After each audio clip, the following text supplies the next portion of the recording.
Mambo vipi bakomeje gukurikirana Kodaraba TV ngende Ishema Yves kamwifuriza yo kugira amahoro n'ihirwe aho uri hose mu ntara zigiye zitandukanye z'u Rwanda mu majyaruguru uburengerazuba burasirazuba ndetse no mu majyepfo nakoze kutwumva mu mujyi wa Kigali ndetse no hanze y'u Rwanda komeza kugira amahoro Imana ikomeze guhumugisha imirimo y'amaboko yawe. Yes, rero ni Kodaraba TV ngende Ishema Yves ashize iminsi myinshi cyane gusa uyu munsi ndagarutse nko mu entertainment indege yacu uyu munsi ibintu byinshi cyane katikorike bamaze twerekeza ibicu twerekeza kure cyane henshi umuyaga kure cyane umuyaga utabasha kuba wagiye icyo twangirizaho maze twicarire twigire muri showbiz ndetse mbatembereze uru Rwanda ndetse n'isi muri rusange. Uyu munsi rero tubanda ku bintu bigiye bitandukanye twakubwiramo rero tujye kuvuga ku musore Dani Nanone maze nitavuga muri muzika y'u Rwanda cyangwa se muri no industry gusa akabaje avuga muri saga yo kuba yabasha gufungwa. Si tutavuga ku mukobwa Mutesi Jolly umaze kuzuza aba followers 600 ku rukuta rwa Instagram uramo kumukurikirana umunsi ku wundi kandi tubaza no kuvuga ku mukobwa Zuchu Mutanya Tanzania uko ibihangano bigiye bikundwa n'abantu cyane muri no minsi azambukiye muri label ya Wasafi Records amaze kuzuza abasaga aba followers miliyoni 5 ku rukuta rwa Instagram ndetse na miliyoni 2 ku muyoboro wa YouTube. Sibyo kandi turavuga kuri iyi show irimo kugenda hari ivuga mu gihugu cy'Ubugande Nyege Festival yavugishije abantu benshi cyane bigatuma bamwe bahaguruka ndetse n'abakuru bashinzwe ubutegetsi cyangwa se abaminisitiri bamwe namwe kugenda babivugaho mu minsi yatambutse yabaye ndetse ikaba yaragivugisha abantu benshi cyane. Iyi ni Kodaraba TV rero mwa ikaze komeza ubane natwe komeza kudukurikira ukora share ukanda subscribe ndetse bigere ku bandi. Ngende Ishema Yves mwa ikaze mu kiganiro cy'uyu munsi. Abikubwiye rero tugiye kuvuga ku musore Dani Nanone bamenyereye muri industry y'umuziki mu Rwanda gusa akaba amaze iminsi atavugwa nta ndirimbo arimo kuvugwaho nta gitaramo aherutse gukora ndetse nta nubwo tuzi ese afite izihe projet nkuko abandi bahanzi twakurikirana umunsi kundi. Gusa Dani Nanone n'umusore waje kuba muri legend muri hip hop y'u Rwanda akora indirimbo harimo nka iri joro na gukoza isoni n'izindi zitandukanye turabizi yarakunzwe cyane kunsubirajwe twakundaga turi benshi gusa uyu munsi aje muri saga yo kuba yafungwa. Uyu musore None yaje gufungwa yatawe muri yombi ku itariki 19 kuri wa mbere na RIB ya Kicukiro ashinjwa gukubita umugore w'imyaka 30 ndetse akanamukomeretsa. Dogiteri rero umuvugizi wa RIB ya Kicukiro yaje kuvuga ko uyu musore abashije kuba yafungirwa ku kicaro cyano ngaha Kicukiro mu gihe bakirimo gutegura document cyangwa se mu gutegura dossier ye kugira ati bashe kuba yashyikirizwa ubushinjacyaha azabe yaburanishwa mu nyuma. Gusa izi saga z'ubwa mbere zibonetsemo uyu musore Dani Nanone dore ko 2016 Mata nabwo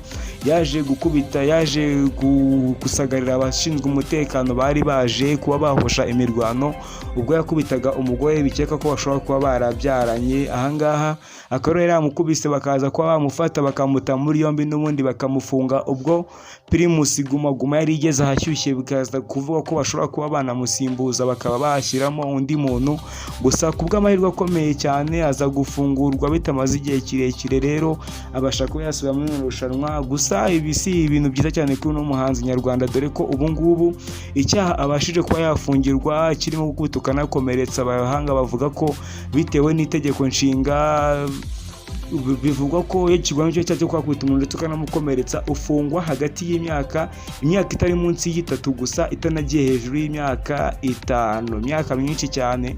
Gusa bakaba navuga ko ndetse si ibyo gusa nyuma yo gufungwa ubasha kuba wacibwa ihazabu ingana nka itari munsi ya miliyoni 5 gusa nanone itari hejuru ya miliyoni 10 amafaranga menshi cyane mu Manyarwanda. Rero uyu musore Dani Nanone akaba agifungiwe anga ku kicaro cya RIB ya Kicukiro akanya tukivugana ategereje kuba yakorerwa dosiye gushyikirizwe ubushinjacyaha ndetse abashe kuba yaburanishwa. Yes, si ibyo gusa kandi nabikomojeho kandi nababwiye ku mukobwa Mutesi Jolly cyangwa se Miss Mutesi Jolly. Uyu ni umukobwa wegukanye ikamba rya Miss Rwanda 2016 umukobwa w'uburanga mwiza cyane ubwo yaje kuba yavugwa nyuma akaza kuba brand ambassador wa Rwanda Air ndetse akajya no mu bindi bintu bitandukanye akabasha kuba yaba umuntu ufite amafaranga cyangwa se ukurikiranwa umunsi ku wundi mu bakobwa bo mu Rwanda dore ko benshi bajya bavuga ati Nyampinga cyangwa se Miss umuntu ubigiyemo Miss Rwanda ugiyemo avamo nyuma nongere kuvugwa gusa ni umukobwa umaze imyaka isaga ijya gusaga mu myaka nk'itandatu gutyo, gusa n'uyu munsi akaba akivugwa nyamara hashize iminsi adafite ikamba rya Miss Rwanda. Uyu munsi cyaje kumuvugaho yaje kuzuza abamukurikirana cyangwa se aba followers basaga 600 ku rukuta rwe rwa Instagram. Mr. Ibi ni ibintu bikomeye cyane dore ko abantu bagiye buzuza aba bantu bakurikirana ku rukuta rwa Instagram ni bake cyane. Yaje ko yabuzuza gashyiraga ku rukuta rwa Instagram avuga ati mu magambo yanditse icyongereza gusa ugenekereje Kinyarwanda bivuga biti ndabashimira kwa munkuye cyane muri benshi kwa mwuriziye 600 munsi no ku rukuta rwanjye rwa YouTube cyangwa se ku mibare wanjye wa YouTube maze mukande subscribe myandikishe twige tubashe kuba twakwigana. Iyo mwibutsa ko ni ibintu bikomeye cyane kuzuza aba followers bangana 600.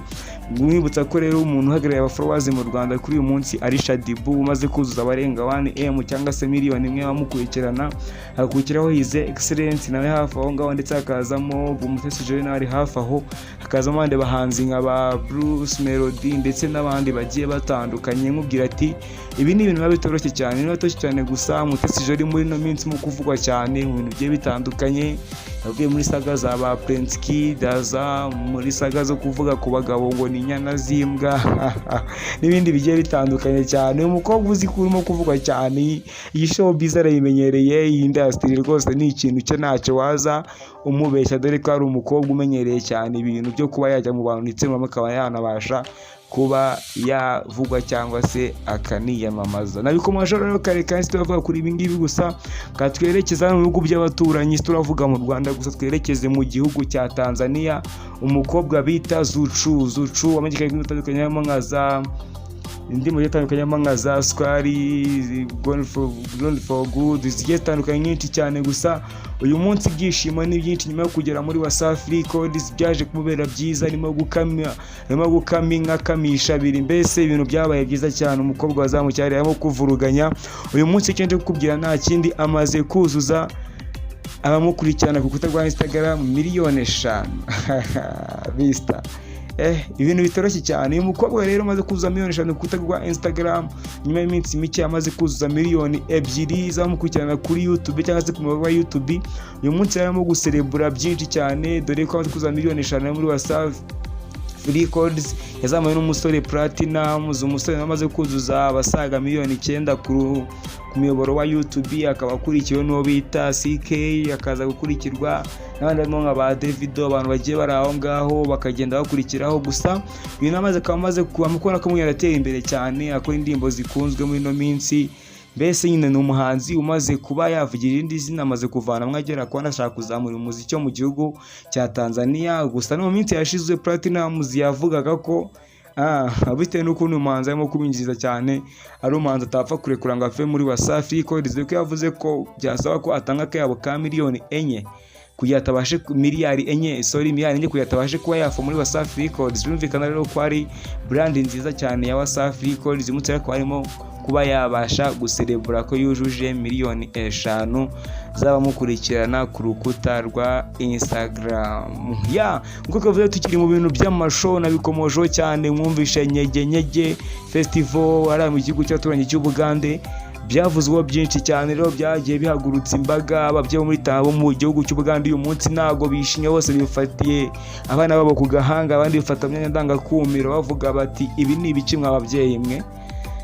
Ibintu bikomeye cyane. Nyege festival rero ni igitaramo ngo kiba gishyigikiye, bamwe bavuga ko ni igitaramo kibera kugira gishyigikire cyo cyateza imbere ubusambanyi nk'uko bamwe babivuga mu mvugo zabo, dore ko iki gitaramo kigenda kiba ni igitaramo kitabirwa n'abantu bambaye imyenda mbese rukoza soni, bamwe bakagaragara basa nkaho barimo gusambanira ku karubanda. Iki gitaramo rero cyari kimaze iminsi gisa nk'icyahagaritswe, gusa ahangaha umuministre w'intebe mu gihugu cy'Ubugande yaje kubikomozaho nyuma y'imaka nyinshi cyane, aza kwemeza ko cyakongera kigakomorwa. Impamvu n'ayindi rero ngo iki ni kimwe mu bitaramo kibasha kuba cyakurura mu mukerarugendo ibihumbi n'ibihumbi mu gihugu cy'Ubugande, abantu bagiye batandukanye, abongereza, abantu benshi cyane bakagenda babasha kuba baza mu gihugu cy'Ubugande bakavibinga. Nyege festival rero hashize iminsi mike yibaye, gusana n'uyu munsi cyavugwa mu gihugu cy'Ubugande, ababyeyi bavuga bati ibi si byo, abana baje mu kwaruka bakamo kugenda baba indaya, bamwe na bamwe bakagenda bakira indi mico bagenda bakura muri bino bintu bajya mu munsi ku wundi, dore ko hanze ubu hagaragaye amafoto basa nk'aho barimo gusambanira ku karubanda, bakaba bavuga bati nyege festival ihagarare.